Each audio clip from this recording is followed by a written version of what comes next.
Take heart, my friend, we'll go together this uncertain road. John chapter 2, verses 1 through 11. Just by way of review, if you will remember, chapter 1, John, the gospel writer, is introducing his whole book, so to speak, and he has the task of introducing this great person / God, who is both a human being fully and also fully God, which is a major, mind-blowing reality. How can the eternal, infinite being who's bigger than the whole universe be localized in one human being? It's just beyond understanding, right? And so John has introduced, and at the end of chapter 1, we find people believing, certain individuals believing that, right? Believing that he is Messiah, that he is God. We find this in Nathaniel, right? At the end of, and that's the whole point of the Gospel of John. These things I have written to you that you might believe, and that believing you may have life. So now that he's introduced that and he's given us a little result of that, now he's going to start showing miracles and Jesus' discussion to show indeed how is it that we can believe. Okay? And here is the first sign. He has a number of signs in the Gospel of John. Here's the first one, showing again who is this Christ. Okay? And so we want to realize that in this chapter 2, verses 1 through 11, the first 11 verses. And what we have here is a wedding, right? You read the passage. And a wedding represents what? Represents longings. Sometimes when I've done weddings, some people weep. They cry. Why? Because there's some longings in the soul, in the spirit of us, that longs for all that the wedding represents. A wedding represents love and unity and purity and fulfillment, right? And we all long for that. We all long for love, and rightly so, because we're made in the image of God and all that means. So that's what we have here. What we find, of course, is that we live in a fallen world, and there's problems within marriage. No matter how perfect, how good the marriage may be, there's problems, right? Why? Because we live in a fallen world. But still, a marriage has that effect, that it touches our deepest longings, and longings for satisfaction, right? And so that's what we have here in John chapter 2, the first 11 verses, where Jesus does his first miracle. He's going to touch our longings, all of our longings. But especially here, that Jesus is the source of joy. Jesus is the source of satisfaction. And so that's what we find here. So, the first 2 verses, I think, is the setting. It's the setting. And then verses 3 through 10, the actual miracle. And then the results, verse 11, which is really what he's wanting. And we're going to see this throughout the book, that he does something and here's the results. He does something and here's the results. And so let's look at the results, because that's what we're after. That's what God is after in verse 11. The beginning of his signs Jesus did in Cana of Galilee, and manifested his glory. What is his glory? He's absolutely God. He's absolutely human in one person. That is beyond what we can even think of. And John is saying, here he manifested his glory, and his disciples believed in him. That's the whole point of the Gospel of John, right? These things I have written to you, that you may believe, and you may have life in his name. So that's the effect. That's what we want to and note, that in a way the disciples had already believed. But now he is strengthening the faith. And you and I constantly need to be strengthened in our faith. Why? Because we're weak. Because we fall away. Because we forget. Because temptation. Because of all these things, we ourselves need to be reminded and strengthened always in our faith. And so really this is another way here to strengthen the believer's faith. So first of all, then the setting. It's a wedding, right? And on the third day, there was a wedding in Cana. Cana was not too far from Jesus' growing up place, Nazareth. Canaan was just a little bit further north. And it was a wedding. Cana of Galilee. And the mother of Jesus was there. Okay? What do we usually have at weddings? There's a lot of nerve, no? A lot of nervousness. Are things going to happen the way they're supposed to? And this arrangement and the flowers and, the cake. And especially the moms, right? We Mexicans can identify with that. And the Jewish people even more so. Very careful about all the details. And so you have Jesus' mother at the wedding. And furthermore, it says in verse 2, and both Jesus and his disciples were invited to the wedding. That spells that this is probably, at the very, very least, some good friend, or it might have been a relative of some kind, right? Because Jesus' mother was there. Jesus was invited and his disciples. So what do we have? We have relationships that are going on in a wedding. So now you place yourself in weddings that you have gone, especially from someone that you love or that you know, that you are related to. You have both what? And great anticipation and joy. But then what about if that relative shows up? They always mess us up things. And, just think of the dynamics. And usually that's what you want to do when you read narrative literature. And in particular in the Bible. Here's a piece of narrative. And when you have narrative, you need to use your imagination. Obviously within the limits, within something that's reasonable. And so that's what you need to do in this paragraph, in this story. You have a wedding. Jesus' mother is there. And Jesus invited, probably a relative, and all that goes on with a wedding. Now, let me give you a little bit more details about the Jewish wedding at that time, because it's going to become very important to understand what's happening here. Okay, at that time, there was great hopes. There was a betrothal period, kind of like an engagement, only that period was more legal than what we have today as far as an engagement. When somebody got betrothed, basically they were legally married. All right? But the consummation happened a year later. And ceremony and all that usually took a year later. So a whole year of anticipation. Right? And that's what we have in the Jewish wedding. The Wednesday before, if it was a virgin, it would take place on a Wednesday. And the night before the eve, there would be a procession of the groom and all that were involved, and they would march with torches over to the bride's home. And of course, they were already betrothed, right? So then there would be a few talk about, goodwill and all that. And then they would all march to the groom's house, where there would be a ceremony, and then there would be all the celebration. And let me tell you, back then, the celebration usually lasted 7 days. Talk about a pachanga, right? So you need to know all that. Now, here's another thing. That at a wedding, it was usually paid for by the groom's parents. And there was a hospitality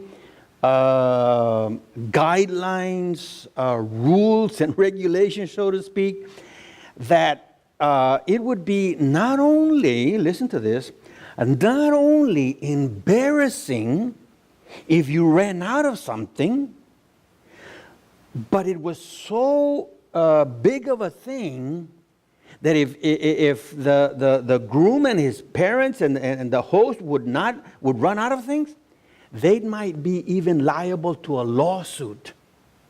That's how intense it was, all right? That was back then. And that's going to become very important as we unpack this, what's happening here, okay? So the wedding, just a regular tension and anticipation of joy and all that's going to happen at a wedding, but also, something may go wrong here, especially with the parents and all that. I mean, a whole year of preparation. And then, I mean, you can imagine, all right? So that's the setting. Expectations, but tension. All right, and now Jesus and his mother's there and all this happening. So that's the setting. Now, what happens? Usually, if something goes wrong, who's the first person to say something about it? Probably the moms back then, right? Hey, something's going wrong. And this is what happens here. This is what happens here, right? In verse 3. When the wine ran out, and what could have happened? There could have been like a lawsuit. The wine ran out. So who's the first one to speak up? Jesus' mother. And so the mother of Jesus said to him, they have no wine. Now, Mary, you have to remember as well, the angels had talked to Mary, right? Before Jesus was born. And the angel had told Mary, hey, actually this is Messiah. Wow. Mary knew that. Mary also knew that Jesus was virgin birth. This was of God. She had known no one sexually. And she was pregnant with Jesus. And you can imagine Jesus growing up, Mary knew, hey, my son is very, very special. He's Messiah, right? So the probability here is Mary may be saying, this is the time to show you off, Jesus. Because not only is this wedding this very intense time, Jesus, this is the time. Hey, Jesus, they ran out of wine. The tension, anticipation. So she says, it's a typical Jewish mom, a typical woman, mother today even. Something goes wrong in the wedding, my daughter's wedding, my son's wedding. But Mary's saying, hey, these are relatives. And some kind, at least very good friends. And they might be totally embarrassed, if not subject to a lawsuit. So Jesus, hey, maybe you ought to show your stuff. Now, Jesus responds, and Jesus said to her, woman, what does that have to do with us? My hour has not yet come. Now, a couple things. One is when he says woman, he's not being disrespectful. Actually, that was a very tender way to respond to her. Remember when he was on the cross, already on the cross, and he turns to John and says, turns to Mary, says, woman, behold your son. Meaning John is going to be now the one that will take care of you. Woman, very tender. Okay? But at the same time that he's being tender, he's also saying, listen, our relationship is now different. Okay? There's now going to be a very, very different relationship that we're going to have. You know, what does that have to do with us? In other words, you have no authority over me. And then he says something very, very curious. My hour has not yet come. Several times it says that the hour had not come in the Gospel of John, several times. But then there are several times when it says, my hour has come. And what was that hour? The hour of the cross. John 17, verse 1, when he was going to talk to the Father, he says he lifted up his eyes and he told the Father, Father, the hour has come.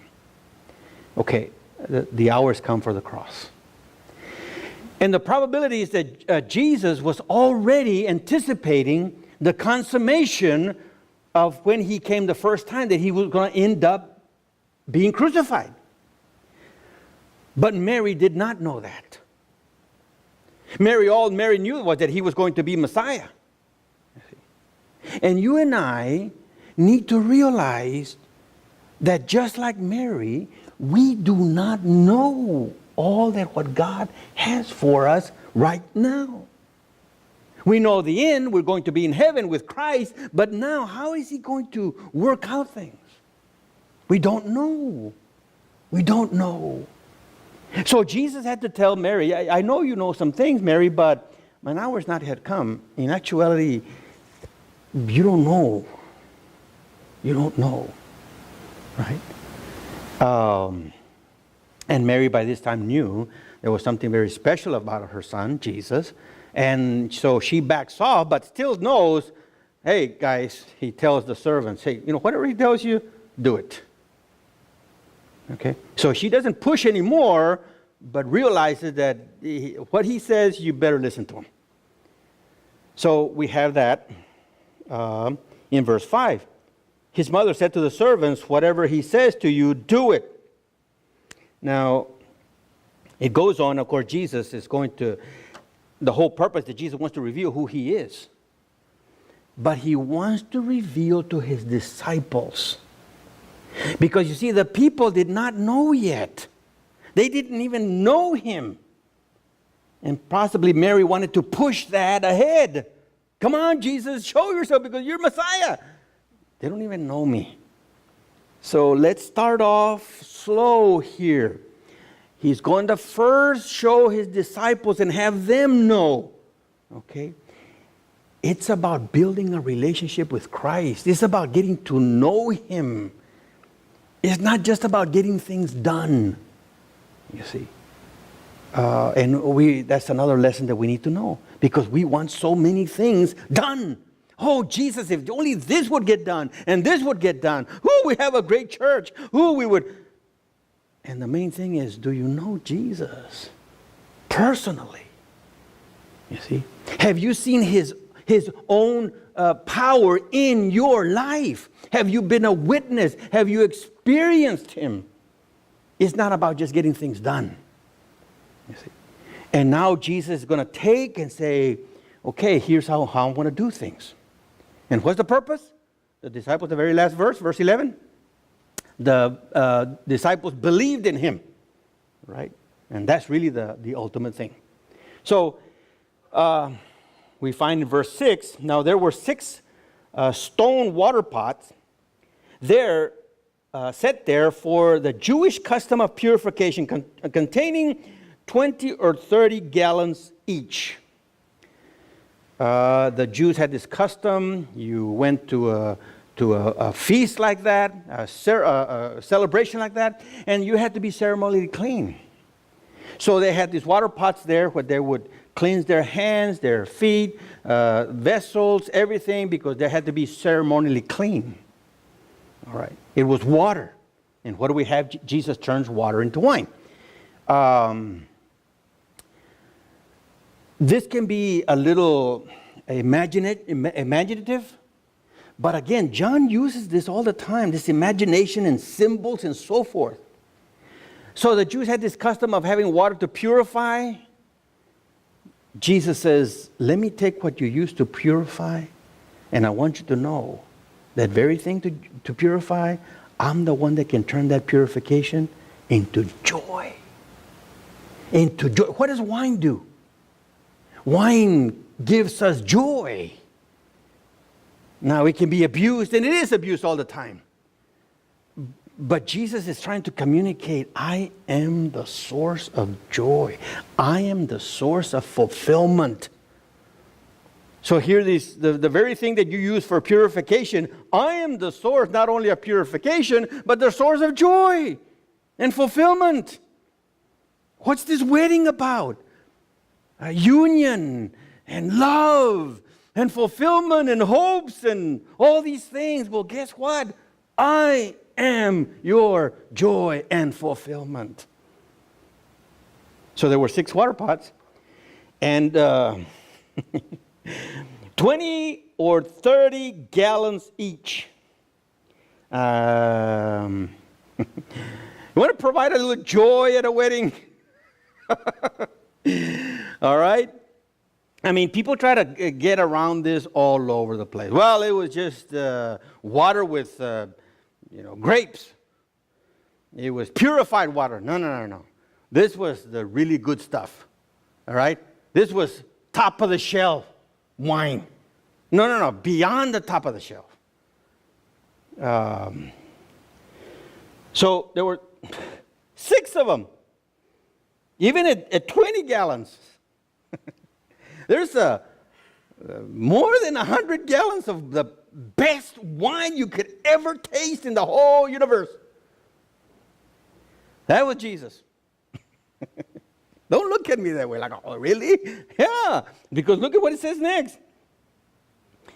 So Jesus said to them, fill the water pots with water. So they filled them to the brim. Like nothing else could fit on there. They were so full. Wow. And he said to them, draw some out and take it to the head waiter.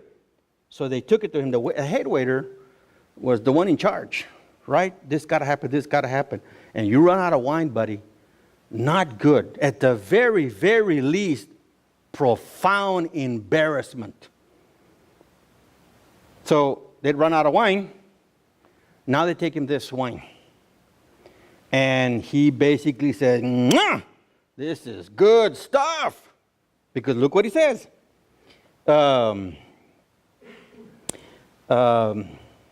Verse 9, when the head waiter tasted the water which had become wine and did not know where it came from, but the servants who had drawn the water knew, the head waiter called the bridegroom.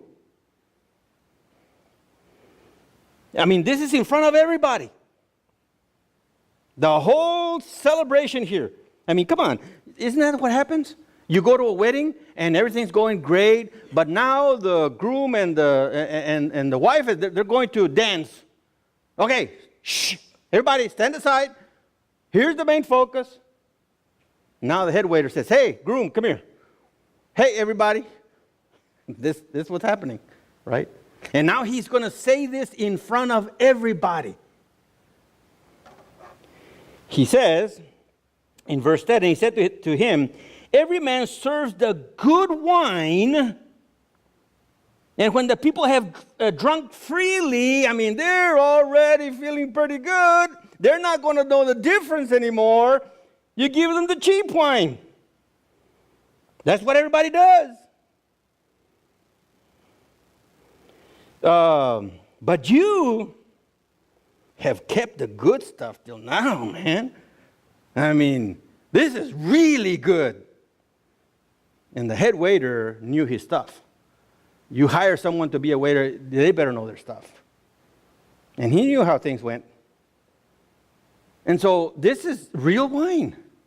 Now, am I saying that Jesus endorsing drunkenness? No. But just like anything else that God gives, we abuse. Sex, eating, anything that God gives that's good and beautiful and of Him, we abuse. And we think that because we humans abuse, then it's bad. It's not that it's bad, it's that the people have abused it. And that's the problem. You see? And it's the same thing with wine. God is not endorsing drunkenness and abuse of that. No. But does that mean it's automatically out the window? It's no good, it's bad, it's evil, ooh, cross? No. Jesus made the point. I am the source of joy. I am the source of joy. Now, I need to think about it a little bit more. Wine. How is wine made? Well, you take grapes or whatever you have, and you might add some yeast or whatever, and you let it sit there, right? You let it sit there for a long time. The longer you wait, the better wine you have. A year, 2 years, 5 years, 10 years, the longer, the better. The fermentation and all that happens. And this wine was the best wine. Note, how long did it take between the time that they filled the pots and they drew water? 5 minutes? An hour? 2 days? 10 days? A year? 10 years? And it was the best wine. What does that say about the power of Jesus? He is God. He can transform. Didn't even put grapes in there, for heaven's sake. Didn't even put anything. No water, no nothing. And boom, instantaneously, the best wine you can have. What does that say about Jesus? He is God, and He is the source of fulfillment and joy. This wedding, what is the wedding about? Love and connection and fulfillment and hopes and dreams. And Jesus is saying, I'm it, guys. I'm it. Did everybody know? The servants did. And the disciples, right? It wasn't everybody. It wasn't everybody. See, this is the beginning of the gospel, in a way, right?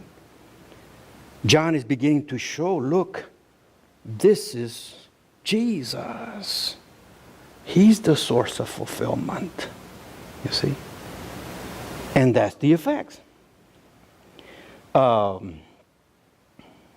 11. This beginning of his signs, Jesus did in Cana of Galilee, and manifested his glory, and his disciples believed in him. Let me say a little bit of word about signs. Signs are not just for the sign itself, which is sometimes what people seek, right? Let me see a sign of healing. A sign of power of some kind. Ooh, wow, ah. Signs are merely a token of what the sign giver is and what kind of power he has. The sign is just a token, something that points far beyond just what actually happened. And that's what he's getting to get. Someone wrote, a sign is an evident thing which bears within it the indication of something other thing which is obscure. The sign points something to something greater that's obscure that we cannot see. Valuable, not so much for what they are, a healing of somebody, as for what they indicate of the grace and power of the doer, or of the connection in which he stands with the higher world. And that's how John is going to use signs to show, look at Jesus, who he is, the power that he has, and the connection he has with the divine. He is divine. But again, sometimes signs or miracles are used like, oh man, I'm going to look at what they can do, and they can do this, and they can do this, and they can do this. It's like, wait a minute, that should say something about God. You see, and how God is working through that person, and the goodness of God and the grace of God is not so much the miracle itself. You see.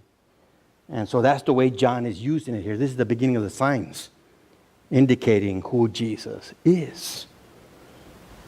we get stuck on the effects, on the, just the miracle itself. It needs to go far beyond the miracle itself. Now, we have to dig into ourselves. What's your hope in life? My hope that we're going to prove ourselves, that I'm going to make a name for myself, that I'm going to be fulfilled and happy in how I do things and what I do. No. It's going to be in Jesus. It's going to be in Jesus. And we must continually be looking for that. But what does that take? Here's my first application. In verse 11, the disciples believed. They experienced Jesus' power. They experienced and they saw. For you and I to look to Jesus is not just a mental thing. It's an ongoing, Lord, let me see you. Let me experience your power. And that power may be, Lord, change me. I have this terrible habit, Lord. I need your power to change me because I cannot change myself. Lord, I have this unbelief. I need your help to help me believe, Lord. Lord, I have these doubts. Lord, I need your help to help me get rid of these doubts. Lord, I have this, whatever it is, you see. Or it could be, Lord, I love this person and they're lost. Lord, I pray that you save them, that you show them the light, that you show them a way out of this prison. Lord, I can't demand from you, but I pray for my brother, my sister, my daughter, my son, my wife, my husband, whoever. Because, Lord, I want to know you, the power of the resurrection, and the fellowship of his sufferings. Lord, I don't know how I'm going to do this because I'm headed for a lot of suffering, you know. But, Lord, I want your presence. I need to experience you, Lord. You see. And that's what we need to know. The disciples here experience and the servants experience the power of Jesus. And so Jesus was beginning with his own disciples to help them have this ongoing dynamic relationship knowledge of Jesus. It's not just head knowledge. It's not just information. And that's what we all need. But we need to ask the Lord, Lord, help me know you in such a way, in a personal way, Lord. In a personal way. It's a world of difference, by the way. It's a world of difference when we're able to tell others, look, Jesus did this and this and this for me personally. I'm just not reading it out of a book somewhere. Maybe that's where it began, that I began to know and learn intellectually, but now as I live life by faith, I have actually experienced personally. And that's what adds power to our testimony. And so we must all head for that experiential knowledge, not just rational knowledge of Jesus. And then verse 3, Jesus' mother, at the very least, was kind of pushing Jesus a little bit, right? Some of us do a little bit more than pushing, no? Lord, you know, this person is misbehaving, and I'm going to be the instrument. Boom! We're going to force them. No. When Jesus confronts us, we need to be like Mary. Afterwards. Hey, listen. I can't do anything about it, but if Jesus tells you to do something, you better obey him. Do what he says. But we have this tendency of trying to force someone. Especially when we're witnessing. Especially when it's a loved one that we really, really love, and they're walking away. They're walking away from the Lord, and we're like, no, I'm going to put this trap and I'm going to shame you into coming to church. I'm going to force you. Because, well, God is not doing that good of a job, so I think I need to take over. We don't say that, but that's what we end up trying to do. No.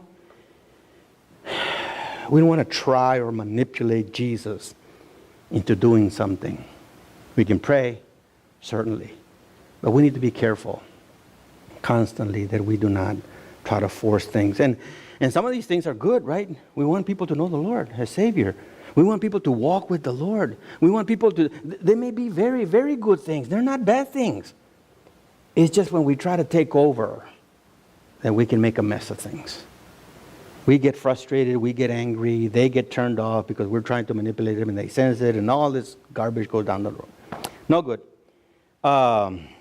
Finally, my last application, and then we'll open it up for your questions or comments, is this. Jesus can transform us. Jesus can transform us. You know, that's hard to believe sometimes. It's hard to believe because we know ourselves, right? Lord, I'm so afraid and I'm so caught up in this fear, nothing will ever change. Lord, this happened to me. I was deeply, deeply wounded, and I hurt. How can that ever be different, Lord? Because what happened to me was real. It really, really happened. Jesus can heal. Jesus can transform. And you and I, each one of us has an area where we can say, that'll never change. I'm always going to be like this. Jesus can transform, can change things. You see, within minutes, mere water was turned into the best wine ever. It's not a problem for him. The question is beginning to have faith. Beginning to have faith. Remember, the disciples already knew. They were just being strengthened in their faith. And if we think, any of us think, oh, I don't know, I've got enough faith. I got it. Thank you very much. Buckle your seatbelt. God is very, very creative in showing us how weak our faith is. You see. But we must believe that Jesus can transform us. You see. Jesus is a master at turning evil things, bad things, into good things. Tragedy into something great. Anything. Sexual abuse. Death. Name it. God can bring something very good out of very terrible things if we turn to him. If we turn to him. We may think it's absolutely impossible, but he is God. Jesus is the fulfillment of all our longings, the deepest longings that we have. We must turn to him. The disciples believed in him. Is what we need to do. Believe in Jesus. My friend, we'll go together this uncertain road that lies ahead. Our faithful God has always gone before us, and he will lead the way once again.